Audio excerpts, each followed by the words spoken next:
14 na kabanata. Ang pagkamatay ni Juan na tagapagbautismo. Nang panahong iyon, nabalitaan ni Herodes na pinuno ng Galilea ang tungkol kay Jesus. Sinabi niya sa kanyang mga opisyal, "Siya'y si Juan na tagapagbautismo. Muli siyang nabuhay kaya nakagagawa siya ng mga himala." Ipinahuli niya noon si Juan at ipinabilanggo, dahil tinutuligsa ni Juan ang relasyon niya kay Herodias na asawa ng kapatid niyang si Felipe. Laging sinasabihan ni Juan si Herodes na hindi tamang magsama sila ni Herodias. Gusto sanang ipapatay ni Herodes si Juan, pero natakot siya sa mga Hudyo dahil itinuturing nilang propeta si Juan. Nang dumating ang kaarawan ni Herodes, sumayaw para sa mga bisita ang dalagang anak ni Herodias na ikinatuwa naman ni Herodes. Kaya isinumpa niyang ibibigay sa dalaga ang anumang hingin nito. Sa udyok ng kanyang ina, sinabi ng dalaga, "Gusto ko pong ibigay niyo sa akin ang ulo ni Juan na nakalagay sa isang bandihado."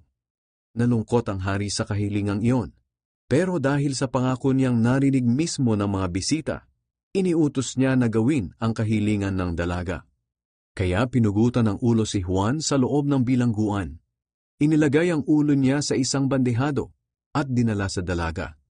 At ibinigay naman ito ng dalaga sa kanyang ina. Ang bangkay ni Juan ay kinuha ng kanyang mga tagasunod at inilibing. At ibinalita nila kay Jesus ang nangyari.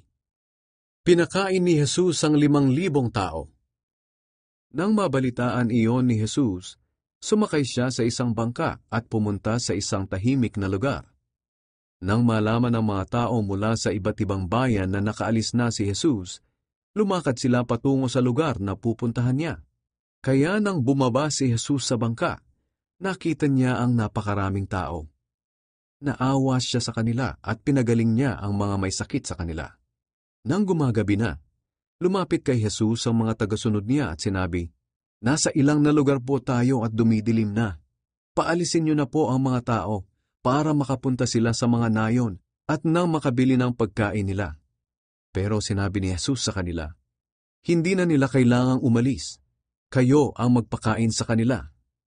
Sumagot sila, "Mayroon lang po tayong 5 tinapay at 2 isda.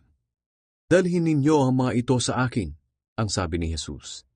Inutusan niya ang mga tao na maupo sa damuhan. Kinuha niya ang 5 tinapay at 2 isda. Tumingala siya sa langit at nagpasalamat sa Diyos. Pagkatapos, hinati-hati niya ang tinapay at ibinigay sa mga tagasunod niya, at ibinigay naman nila ito sa mga tao. Kumain silang lahat at nabusog. Pagkatapos, tinipon nila ang natirang pagkain at nakapuno sila ng 12 basket. Ang bilang ng mga lalaking kumain ay mga 5,000, maliban pa sa mga babae at mga bata. Lumakad si Jesus sa ibabaw ng tubig. Pagkatapos, pinasakay agad ni Jesus sa bangka ang mga tagasunod niya at pinauna sa kabila ng lawa habang pinapauwi niya ang mga tao. Nang makaalis na ang mga tao, umakyat siyang mag-isa sa isang bundok para manalangin. Inabot na siya roon ng gabi. Nang oras na iyon, malayo na ang bangkang sinasakyan ng mga tagasunod niya. Sinasalpok ng malalaking alon ng bangka nila dahil pasalungat ito sa hangin. Nang madaling araw na, sumunod sa kanila si Jesus na naglalakad sa ibabaw ng tubig. Pagkakita ng mga tagasunod na may naglalakad sa tubig, kinilabutan sila at napasigaw sila ng "Multo!" dahil sa matinding takot. Pero agad na nagsalita si Jesus, "Ako ito, huwag kayong matakot. Lakasan ninyo ang inyong loob." Sumagot si Pedro sa kanya, "Panginoon, kung kayo nga iyan, papuntahin niyo ako riyan na naglalakad din sa tubig." "Halika," sabi ni Jesus. Kaya bumaba si Pedro sa bangka at naglakad sa tubig patungo kay Jesus. Pero nang mapansin niyang malakas ang hangin, natakot siya at unti-unting lumubog. Kaya sumigaw siya, "Panginoon, iligtas niyo ako." Agad naman siyang inabot ni Jesus at sinabi, "Kailiit ng pananampalataya mo. Bakit ka nag-alinlangan?"